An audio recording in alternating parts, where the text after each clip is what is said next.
So going back to Donald Trump and his influence across the globe, we've seen President Donald Trump's return to power has sent quite a shockwave across global diplomacy, and it is no longer a disruptor on the fringe.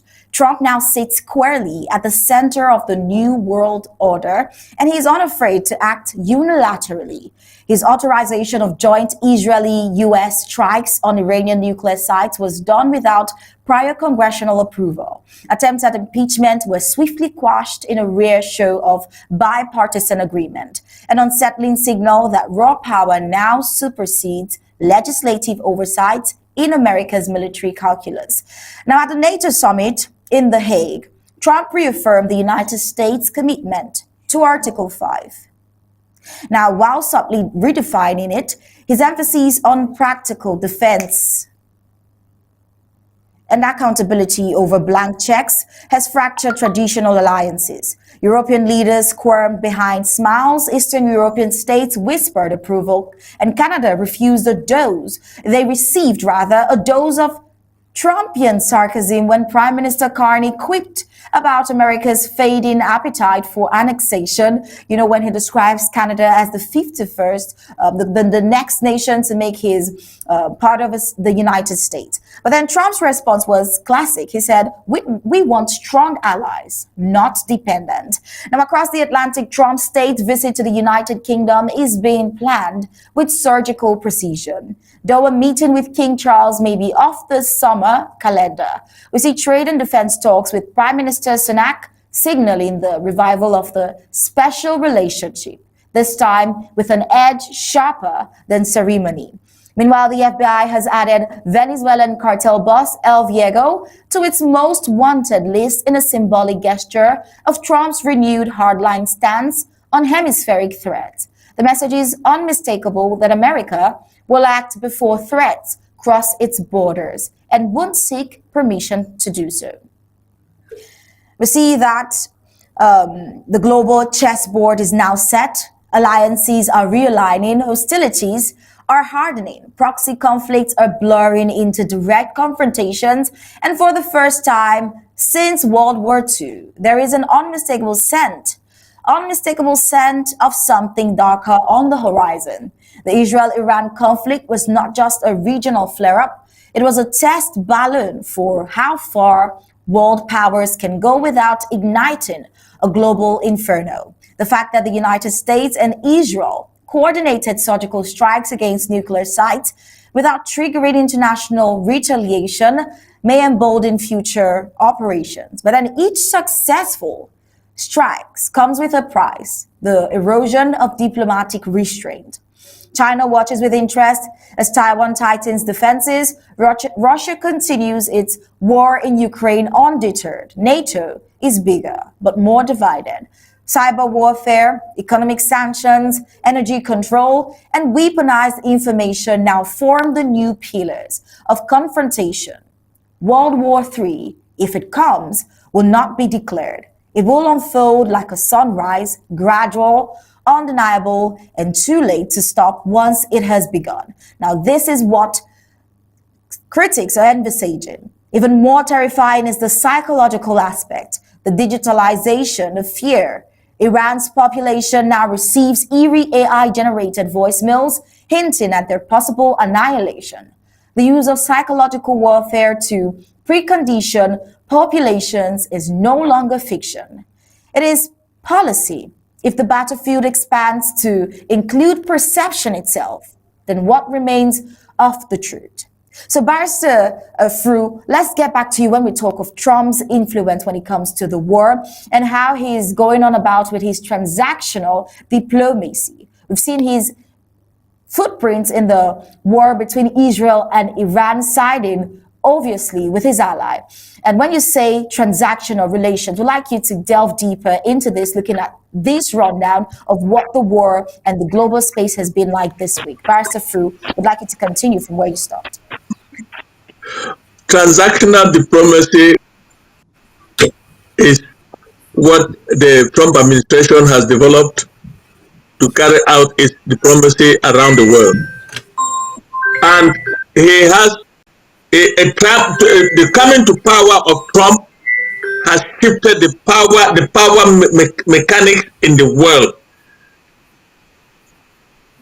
He alone has shifted the power mechanics in the world, including Europe. The Europeans are scared to death if the United States left NATO. And Trump is calling the shot at NATO by increasing the defense spending from 2% to 5%, and everybody is lining up. Because the West, Europe, for example, cannot afford to lose Trump. Now, transactional diplomacy means I have the power to solve the conflict between you two, but I need this. What I will take is this. It just happened in the Congo. I have the power to solve this conflict in Ambazonia and La République du Cameroon. But you, La République du Cameroon, you have to put something on the table. Ambazonia, put something on the table, and I will separate the two of you. I am in position to bring peace and stability in the two countries, just like he's trying to do in Rwanda and the Congo and Democratic Republic of Congo. And if that happens, I am saying for the last 60 years, Ambazonia has gotten nothing from its own natural resources, God-given resources. Because colonial France and La République du Cameroon have been taking everything to the exclusion of Ambazonia. So what stops Ambazonia from getting involved in transactional diplomacy? Transactional diplomacy, don't get me wrong, it doesn't mean taking it all. It's a win-win situation. And given that the farm that the Europe and America had in Africa, just going and taking, the farm is going away. The people who own the farm are fighting back. It is now the big boys will want to situate themselves and say, okay, this is what is going to happen. We are going to treat with you directly, but you will have to treat with us like this. And we'll negotiate. It's now negotiation, no longer taking. That's what I call transactional diplomacy. He tried it in Ukraine and Russia, but put it only on Ukraine. And it failed. Well, it has not failed really, but it has not worked either. I cannot say it's failed because the war has not ended. And he has tried it with NATO and has worked. He says the United States will no longer be the ones financing all the wars, and you put your defense spending at 2%. I'm taking it to 5%. Trump has changed the world order. Whether we see it or not, but that is a fact. Just listen to what he said in NATO. And just look at what NATO is now doing. 5%, the thing has left from 2% to 5% defense spending, and everybody is lining up. Because they cannot afford to lose the superpower of the world, the United States. Because if anything, if Russia tries to attack anybody in Europe, United States will, Article 5 will clock in. And what does that mean? It means that the United States, Trump is now to make United States more powerful than it was before. And that will benefit not only the Europe, will benefit Ambazonia, And not only Amazonia, it will benefit Africa. That is my reading. I may be wrong. I don't. I'm not involved in the local politics. I'm talking foreign policy now. Okay. Thank you.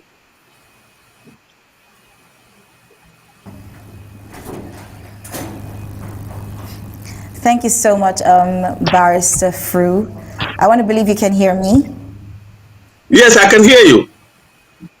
All right. So, coming from what you just said, I'm going to direct this question to Barrister Mbesia now. Looking at the fact that with Trump's renewed leadership reshaping the United States foreign policy and also redefining alliance expectations at NATO, how should smaller nations interpret this shift in terms of security, sovereignty, and even future partnership? Barrister Mbesia, this question is for you. Well, there's a lot involved in those things. Let us take from the Democratic Republic of Congo their transactions with the United States and the claim by Trump that he will stop the war. That's a very good claim. But you don't just stop the war by talking.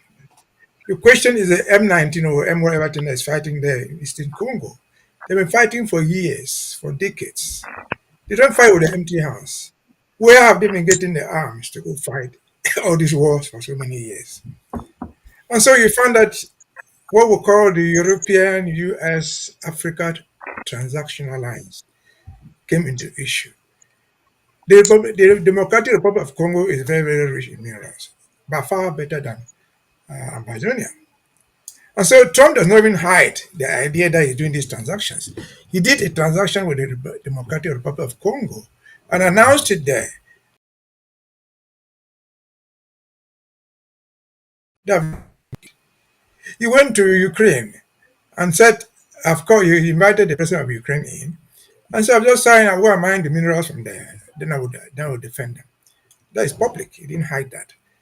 But how long can he do this? This is American politics. Maybe he can do it for 4 years. That is possible. But what happens after 4 years? We don't know. And then again, let me go back to the Democratic Republic of Congo. Whatever thing comes out of there, whether there's peace or just a ceasefire for a while, it's a challenge to the African countries. They have this African Union thing, which is sitting there. We've been sitting here and talking about Pan Africanism and so on and so forth. This war has been going on for years and for years, and they could not solve the problem. I remember seeing Tebe Mbeki, who was a mediator in that conflict at one time. Not long ago, he put out an audio about the Democratic Republic of Congo. He said the ethnicity there, the people who carry the M19, they are found in Rwanda and in Congo. Until the Rwandan government has nothing. Rwanda has nothing. They don't have any minerals. Until in the 1990s, the greatest export crops were not even coffee. They were still hibiscus flower. So they go there. They are able to steal these minerals, ship it to Europe. In return, the M19 is giving weapons. They are not using African weapons. They are using European weapons to fight the central government in, in, in, in Kinshasa. And so how far can this go? We don't know. What Trump is making a mistake is that this is 2025. The world has become a global village. It's not the war is not fought. Most wars are not going to be fought by helicopters and tanks and ships. No, we're talking about nuclear weapon in the last segment. How big is a nuclear weapon? It's a very small thing. It's a very small thing, but it can take out the whole world. And so the dynamics are changing. Again, back to the Ukraine. The fight in Ukraine, whatever people call it, has been the fight over the expansion of NATO. I don't remember any other country in the world, except Afghanistan, that Russia went to invade them. Russians are not invaders. The fight in Ukraine has been the expansion of NATO to the borders of Russia, which Russia said will not happen. Up to this point, it has not happened. Now, given what Trump is doing with NATO right now, that it was supposed to expand, can we believe that they would convince Russia to come and plant their missiles in Ukraine as NATO? No. NATO was formed in 1949. It was a mutual defense thing, especially for European countries and America. America was the leader. But the NATO, which said that, also intended that the countries should not fight among themselves. The people who have exploited NATO most and the principles are the Europeans. In Europe, there are tiny countries, Portugal, uh, England, France, Germany. They created that. From 19, they had that peace thing that they will not fight themselves. And what happened? The European and making them economically. What happened to that? The progress from there, and they are now the AU, which has one currency. Customs are free. They are not going to be fighting themselves. Are you going to promote NATO just to sit there and come and fight in Africa where there's no member there? Certainly not. Are you going to promote NATO to go and fight in Iran because Iran is not attacking you just because it is called NATO? No. So shall NATO is NATO as useful as it is was intended. NATO was intended to counter the Russian bloc. The military Russian bloc has since disappeared. And so what Trump is doing might be very good for America for now, but I don't know how long that will last. We saw him go to one of these countries in the Middle East. We'll give them a plane. We'll give you a free plane, maybe a military plane. I saw people were murmuring in Congress, no, we don't take these things publicly. So I don't know how long that thing will last. The American life political cycle is so short. 48 months is nothing. We don't know whether this type of thing will continue after Trump's 48 months. But bottom line, he's not helping NATO. From what you said, everybody should pay a fair share, provided that you're threatened. If you're not threatened, why will you go and pay the money? Why will you ask Luxembourg to go and pay so much money to fund NATO when nobody is threatening Luxembourg? Nobody will do that. We will even get the money. They have now a tight economy under the euro, except the pound, which is the British money. And so they are tied with this. How can you claim that you are trying to defend NATO and you are lockerheads with Canada? Canada is one of the most important countries in NATO, militarily, economically, and otherwise. And so you don't destroy your allies by sowing division among your allies. And so that's probably not going to work. That's my take about it. But again, what do we take from it as Amazonian? That's where I go back to the thing. What do we take from it as Africans? If the Congolese could fight with the Rwandese for decades over natural resources, and the African Union did nothing, they sat there and saw them fight and die. They attempted to problem through Toby Mbeki, they failed. They waited until President Trump comes to power in America, signs deals with the Congo people. He only signed the deals with the Congo, not with Rwanda, because Rwanda has nothing to offer. They have no minerals in Rwanda. But he signed these deals to end a conflict thousands of miles away. If we can end the conflict, that will be good news for us. Because over the years, Congolese have died, Rwandese have died. They should not be dying like that. Everything should have been done to end the war. But again, they did not do it. What do we get out of it as Amazonians? We realize the world is a world of interest, be it military, be it economic, or just posturing. And so, as Barsanso says, we are not insignificant in Africa. We are not insignificant in the world, strategically, not necessarily economically. Strategically, we are very important in the Gulf of Guinea. And so, we have to learn from this. If this transaction, so be it. The war in Congo, they have been fighting for decades. It has not ended. It is ending now because they are going to sit on the conference table to discuss what was the problem. And They have already. The Presidents want. That's what the people will know. The Congo is so big compared to Rwanda, but they were not able to defeat them. Yeah, and so Cameroon is so big compared to Amazonia. Nigeria is so big compared to Amazonia, but they will not defeat us militarily. They will come to the table. So says Mr. Wilbur. Combine all the forces from France and their allies, and you're not able to defeat Amazonia. And so that is what I take from it. That's what I think we should learn from it as Ambassador. That's what takes us to our course. And that should always remind us, because we have been fond of quarreling and disagreeing here about something they call Pan Africanism. Pan Africanism that cannot end a war in Amazonia, it cannot end a conflict 30 years old in the Congo. So, where is this Pan Africanism going to when the Africans are dying? And so they had That's a all these really good minerals. question, Hurston, because yeah, The money was, they've been it's a really exploiting good them, one for folks. taking them raw, taking them raw to the United States, and the Africans in the Congo have been suffering. The Africans in Rwanda have been suffering. Why are they fighting the war? Because there's no road even. It's a jungle. It's a equatorial forest. You cannot drive from Kinshasa to Goma. There's no road there. And so all these minerals they had, what prevented them from the place?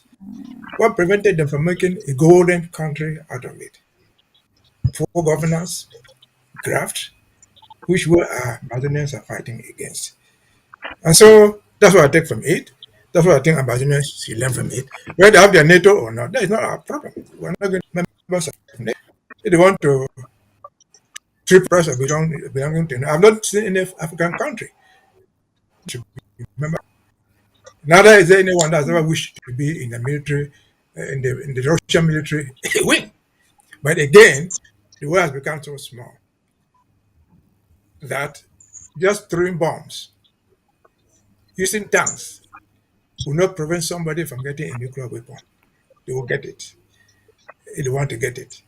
And the defense against a military weapon is not a ship. It's something more than that. And that technology is not the reserve of the United States today. It is not the reserve of the white man or the Europeans. Our own children have gone to those nuclear schools. It is knowledge that can be acquired. We can acquire it. If I had one, I would have a nuclear bomb. And they will never talk to us anymore. They will pack and go. Over to you.